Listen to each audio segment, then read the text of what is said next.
അധ്യായം 40. ഞാൻ ഭാരതത്തിലേക്ക് മടങ്ങുന്നു. ചാരിതാർത്ഥ്യത്തോടെ ഭാരതത്തിൻ്റെ അനുഗ്രഹീതമായ വായു ശ്വസിക്കുകയായിരുന്നു ഞാൻ. ഞങ്ങളുടെ കപ്പൽ രാജപുത്താന വിശാലമായ ബോംബെ തുറമുഖത്ത് 1935 ഓഗസ്റ്റ് 22 അടുത്തു. കപ്പലിൽ നിന്നും പുറത്തുവന്ന ഈ ആദ്യ ദിവസം തന്നെ വരാനിരിക്കുന്ന വർഷത്തിൻ്റെ ഇടതടവില്ലാത്ത പ്രവർത്തനങ്ങളുടെ ഒരു ആദ്യ അനുഭവമായിരുന്നു. പൂമാലകളുമായി ഞങ്ങളെ സ്വാഗതം ചെയ്യാൻ സ്നേഹിതർ തുറമുഖത്ത് ഒത്തുകൂടിയിരുന്നു. അധികം താമസിയാതെ താജ്മഹൽ ഹോട്ടലിലെ ഞങ്ങളുടെ മുറിയിൽ പത്രക്കാരുടെയും ഫോട്ടോഗ്രാഫർമാരുടെയും വിവിധ സംഘങ്ങളെ ഞങ്ങൾ സ്വീകരിച്ചു. ബോംബെ എനിക്ക് ഒരു പുതിയ നഗരമായിരുന്നു. പാശ്ചാത്യമായ പല പുതുമകളുള്ള അത് ഊർജ്ജസ്വലമായ ഒരു ആധുനിക നഗരമായി എനിക്ക് അനുഭവപ്പെട്ടു. വിശാലമായ തെരുവീഥികളുടെ വശങ്ങളിൽ തെങ്ങുകൾ നിരനിരയായി നിന്നിരുന്നു. മനോജ്ഞമായ ഗവൺമെന്റ് മന്ദിരങ്ങൾ ശ്രദ്ധ പിടിച്ചുപറ്റാൻ പുരാതന ക്ഷേത്രങ്ങളോട് മത്സരിച്ചു. എങ്കിലും കാഴ്ചകൾ കാണാൻ തീരെ സമയം എടുത്തില്ല. എൻ്റെ ഗുരുദേവനെയും മറ്റു പ്രിയപ്പെട്ടവരെയും കാണാനുള്ള ആകാംക്ഷ കൊണ്ട് ഞാൻ അക്ഷമനായിരുന്നു. ഫോർഡ് കാർ ചരക്കു കമ്പാർട്ട്മെൻറ്റിലാക്കിയിട്ട് ഞങ്ങൾ ട്രെയിനിൽ കൊൽക്കത്ത ലക്ഷ്യമാക്കി കിഴക്കോട്ട് കുതിച്ചു. ഹൗറ സ്റ്റേഷനിൽ എത്തിയപ്പോൾ ഞങ്ങളെ സ്വീകരിക്കാൻ വലിയ ഒരു പുരുഷാരം കാത്തുനിന്നിരുന്നതിനാൽ അല്പസമയത്തേക്ക് ഞങ്ങൾക്ക് വണ്ടിയിൽ നിന്ന് നിലത്തു കാൽകുത്താൻ കഴിഞ്ഞില്ല. കാസിം ബസാറിലെ യുവാവായ മഹാരാജാവും എൻ്റെ സഹോദരൻ വിഷ്ണുവും സ്വീകരണത്തിന് നേതൃത്വം നൽകി. ഞങ്ങൾക്കു നൽകപ്പെട്ട സ്വാഗതത്തിൻ്റെ ഹൃദ്യതയും ഗാംഭീര്യവും ഞങ്ങൾ പ്രതീക്ഷിച്ചതിനുമപ്പുറമായിരുന്നു.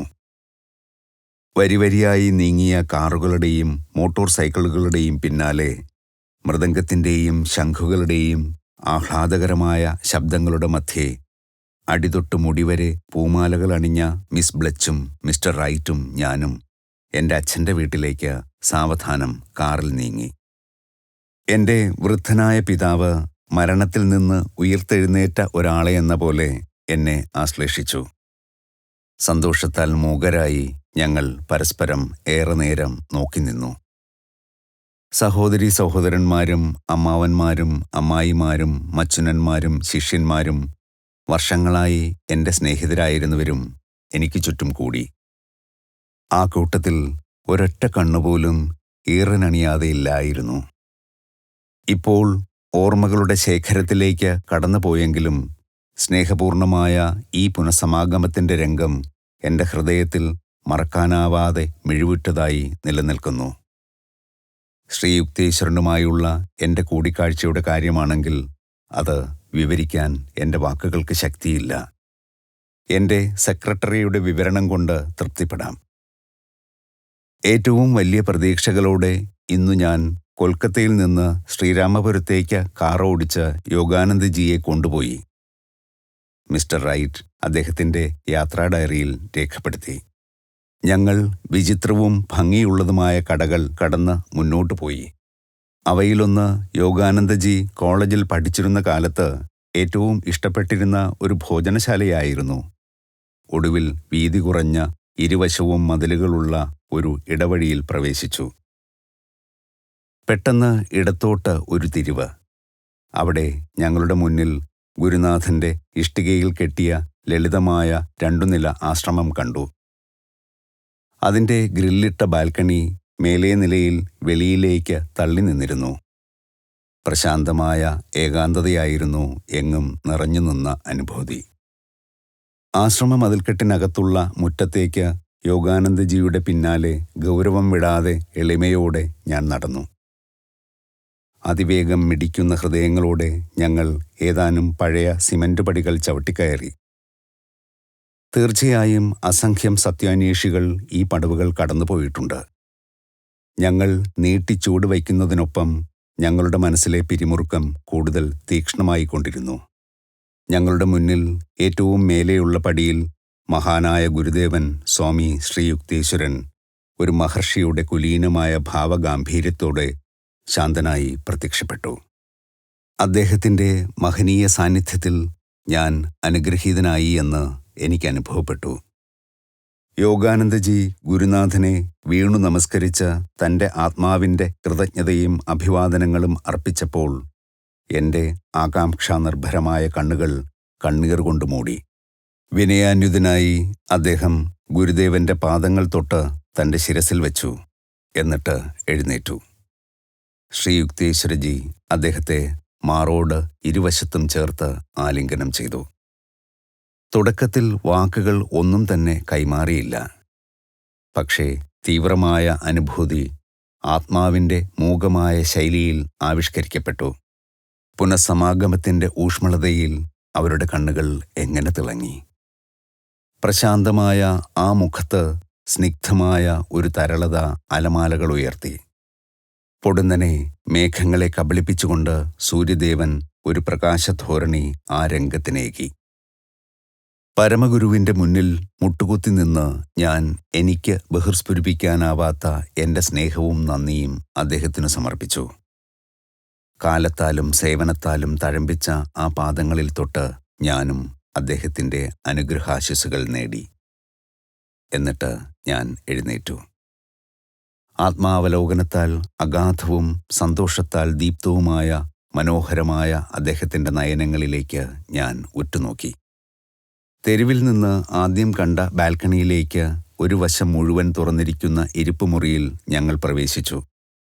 പഴക്കം ചെന്ന ഒരു ദിവാനിൽ ചാരി ഗുരുദേവൻ സിമന്റ് തറയിൽ വിരിച്ച ഒരു മെത്തയിൽ ഇരുന്നു. യോഗാനന്ദജിയും ഞാനും ഗുരുവിൻ്റെ കാൽക്കൽ ഇരിപ്പ് സുഖമാക്കാൻ ഓറഞ്ച് നിറമുള്ള തലയണകളിൽ ചാരി പുൽപ്പായിൽ ഇരുന്നു. രണ്ട് സ്വാമിമാരുടെയും ബംഗാളിയിലുള്ള സംഭാഷണത്തിൻ്റെ സാരം മനസ്സിലാക്കാൻ വിഫലമായി ഞാൻ നന്നേ ശ്രമിച്ചു. കാരണം അവർ രണ്ടുപേരും കൂടുമ്പോൾ ഇംഗ്ലീഷ് തികച്ചും അപ്രസക്തമാണെന്ന് ഞാൻ മനസ്സിലാക്കി. എങ്കിലും സ്വാമിജി മഹാരാജ് എന്ന് മറ്റുള്ളവർ വിളിക്കുന്ന മഹാഗുരുവിന് ഇംഗ്ലീഷ് സംസാരിക്കാൻ കഴിയും. പലപ്പോഴും അദ്ദേഹം സംസാരിക്കാറുമുണ്ട്. ഹൃദയം കുളിർപ്പിക്കുന്ന പുഞ്ചിരിയിലും തിളങ്ങുന്ന കണ്ണുകളിലും കൂടി ആ മഹാത്മാവിൻ്റെ ദിവ്യത്വം ഞാൻ നിഷ്പ്രയാസം ദർശിച്ചു. ഫലിതരൂപമോ ഗൗരവമോ ആയ സംഭാഷണങ്ങളിൽ പെട്ടെന്ന് കണ്ടെത്താൻ കഴിയുന്നത് അദ്ദേഹത്തിൻ്റെ പ്രസ്താവനകളിലെ നിസ്സന്ദേഹതയുടെ ഉറപ്പാണ്. ഈശ്വരനെ താൻ അറിയുന്നതിനാൽ തൻ്റെ ജ്ഞാനത്തെക്കുറിച്ച് ശരിയായ ബോധമുള്ള ഒരു പ്രാജ്ഞൻ്റെ ലക്ഷണം. ഗുരുനാഥൻ്റെ മഹത്തായ വിജ്ഞാനം, ശക്തമായ ലക്ഷ്യബോധം, നിശ്ചയദാർഢ്യം എന്നിവ എല്ലാവിധത്തിലും വ്യക്തമായിരുന്നു. അദ്ദേഹത്തിൻ്റെ വേഷം ലളിതമായിരുന്നു. ഒരിക്കൽ മാത്രം കാവിയിൽ മുക്കിയ സാധാരണ ധോത്തിയും കുപ്പായവും ഇപ്പോൾ മങ്ങി ഒരു ഓറഞ്ച് നിറത്തിലായിരിക്കുന്നു. ഓരോ സന്ദർഭത്തിലും ആദരവോടെ അദ്ദേഹത്തെ പഠിക്കാൻ കഴിഞ്ഞപ്പോൾ ഒരു കായിക താരത്തിൻ്റേതുപോലെ നല്ല അംഗസൗഷ്ഠവമുള്ള ഒരു ശരീരമായിരുന്നു അദ്ദേഹത്തിൻ്റേതെന്ന് ഞാൻ മനസ്സിലാക്കി. സന്യാസത്തിൻ്റെ യാതനകളും ത്യാഗങ്ങളും അത് കരുത്തുറ്റതാക്കി. അദ്ദേഹത്തിൻ്റെ നിൽപ്പും നടപ്പും രാജോചിതമായിരുന്നു. കുലീനമായ നടത്തയോടെ നീണ്ടു നിവർന്ന് അദ്ദേഹം നീങ്ങുന്നു. അദ്ദേഹത്തിൻ്റെ ചിരി ആഹ്ലാദം നിറഞ്ഞതും കേളീവിലോലവുമായിരുന്നു.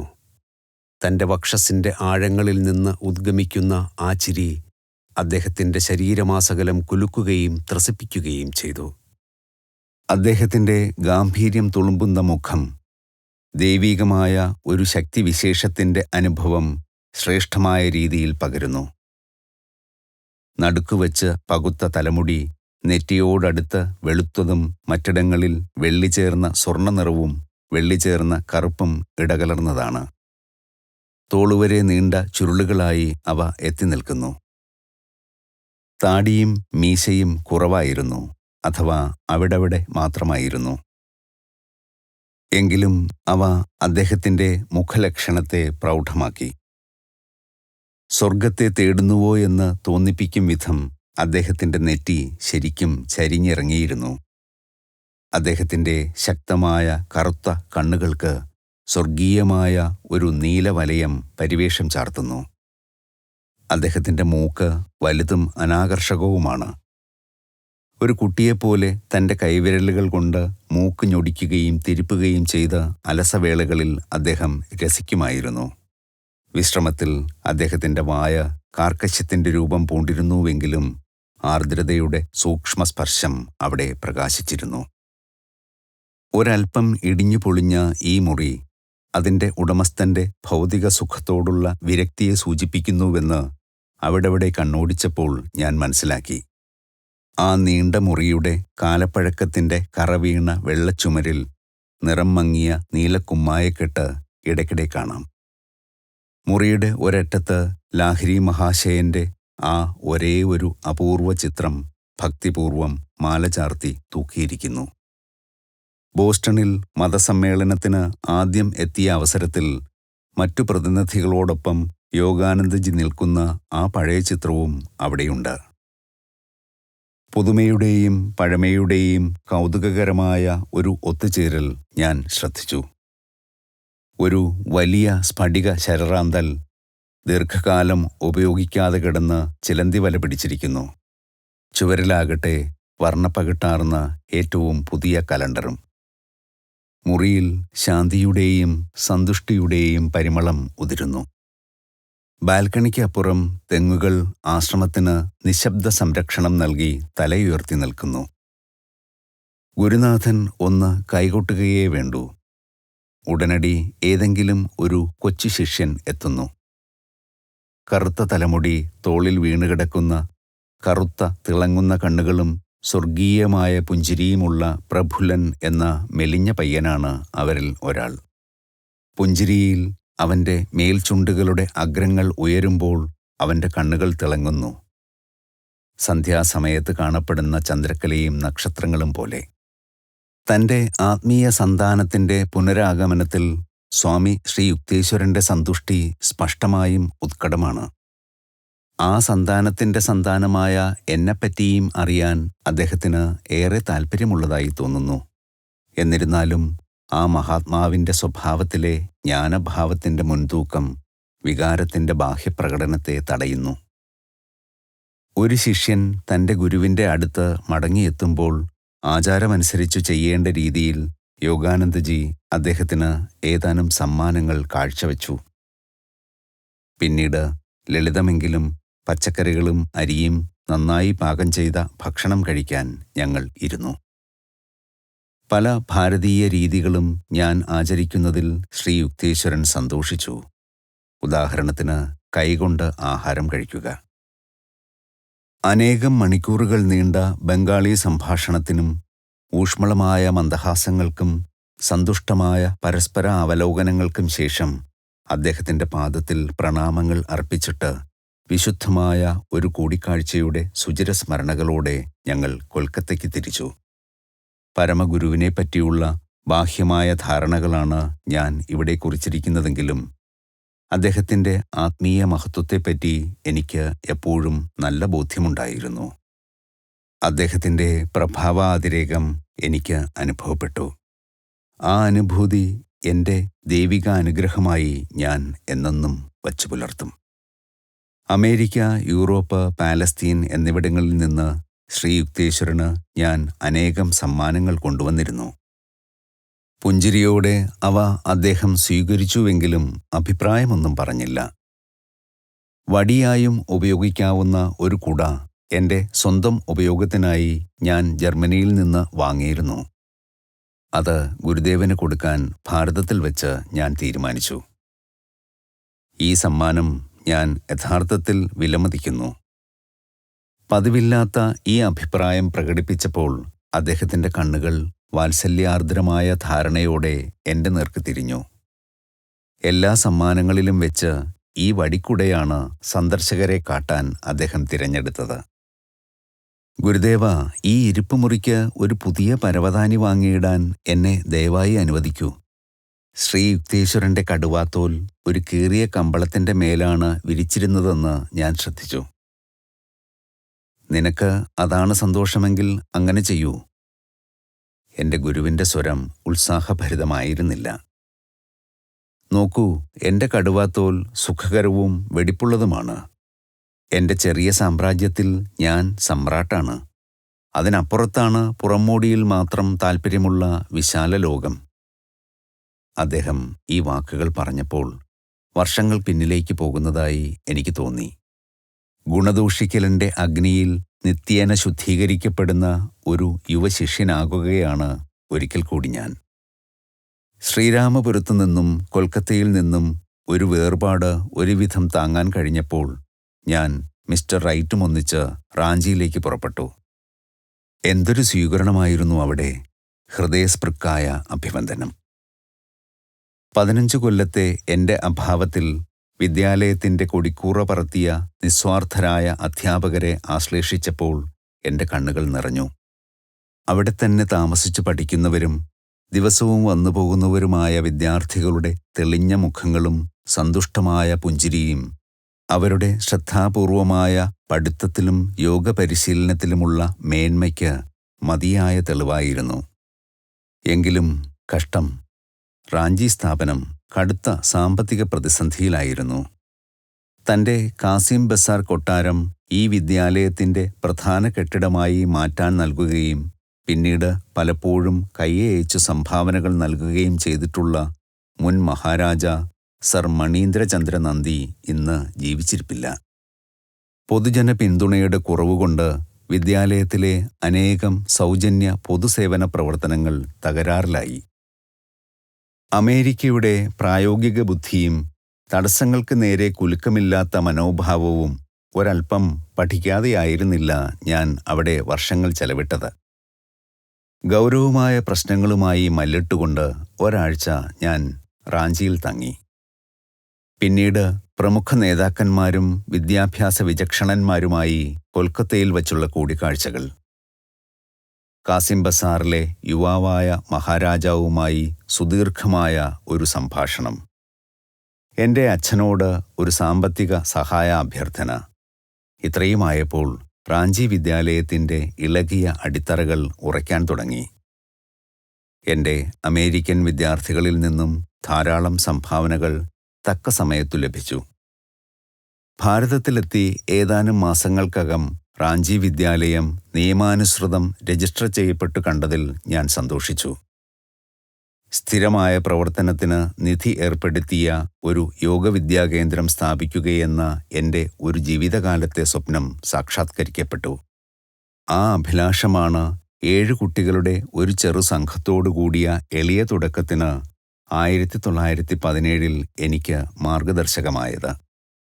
യോഗദ സത്സംഗ ബ്രഹ്മചര്യ വിദ്യാലയം എന്ന ഈ പാഠശാല പ്രാഥമിക ഹൈസ്കൂൾ തല വിഷയങ്ങളിൽ വാതിൽപ്പുറ ക്ലാസുകൾ നടത്തുന്നു.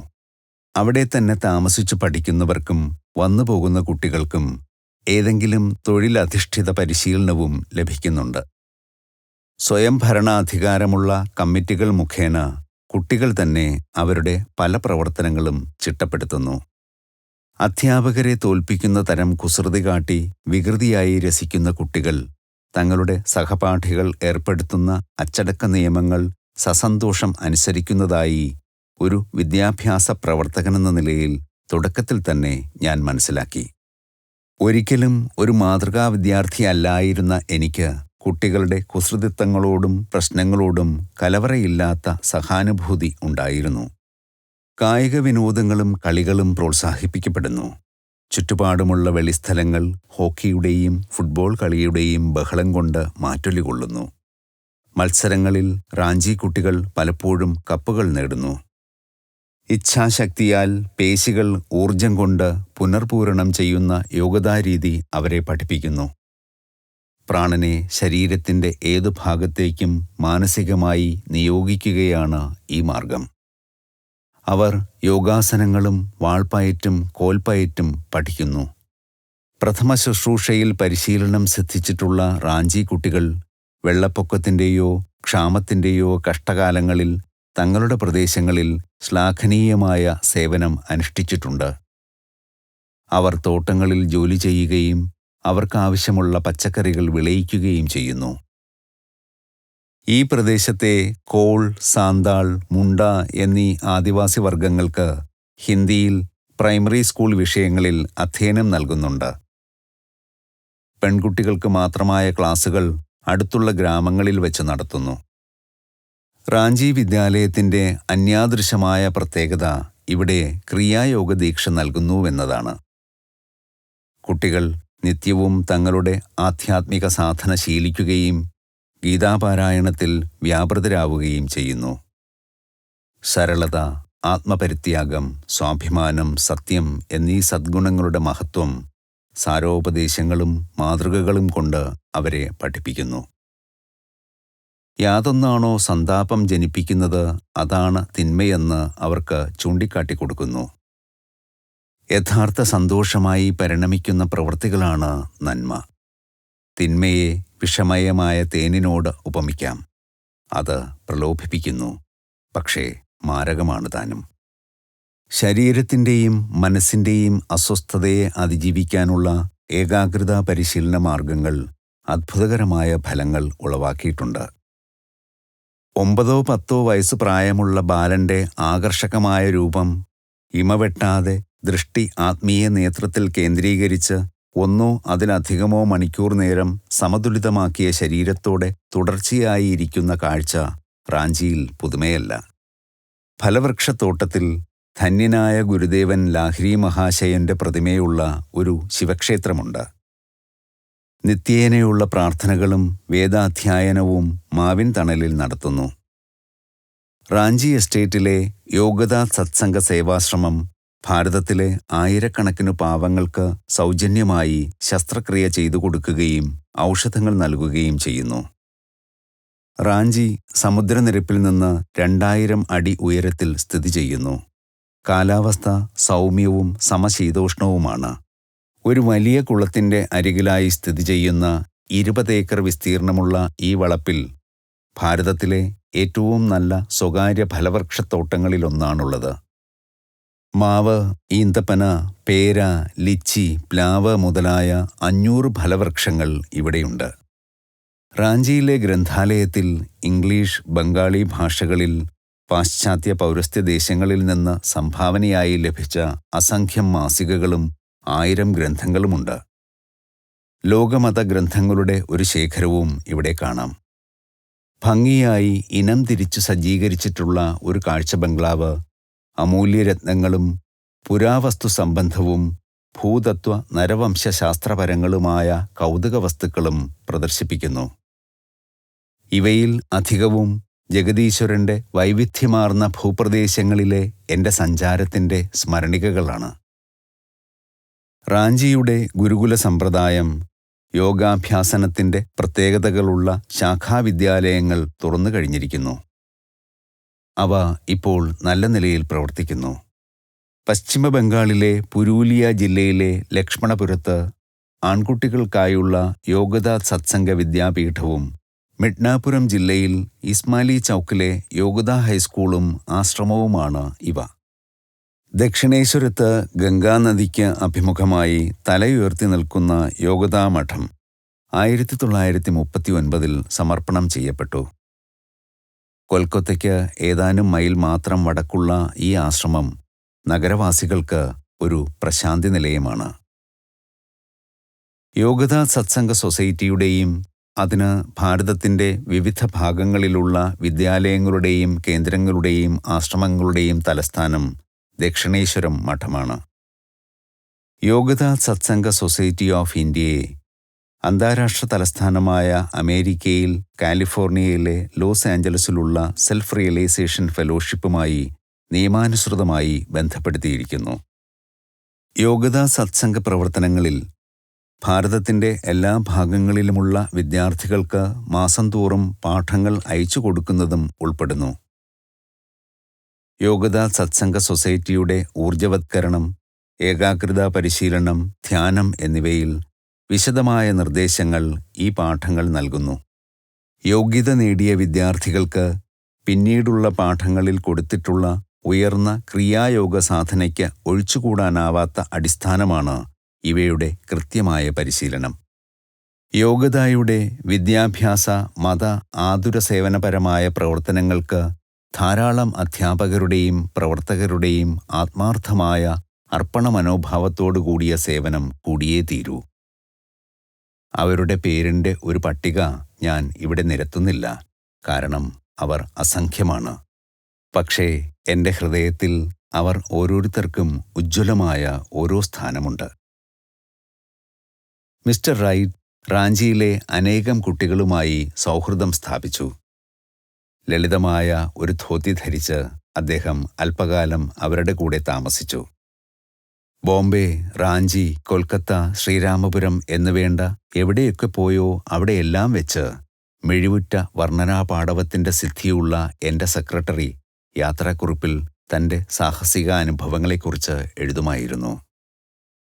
ഒരു സായാഹ്നത്തിൽ ഞാൻ അദ്ദേഹത്തോട് ഒരു ചോദ്യം ചോദിച്ചു. ഡിക്ക്, ഭാരതത്തെപ്പറ്റി എന്താണ് നിന്റെ പൊതുവെയുള്ള ധാരണ? ശാന്തി, അദ്ദേഹം ചിന്തിച്ചിട്ടു പറഞ്ഞു. ഈ നാടിൻ്റെ ഗോത്രപരിവേഷം ശാന്തിയാണ്.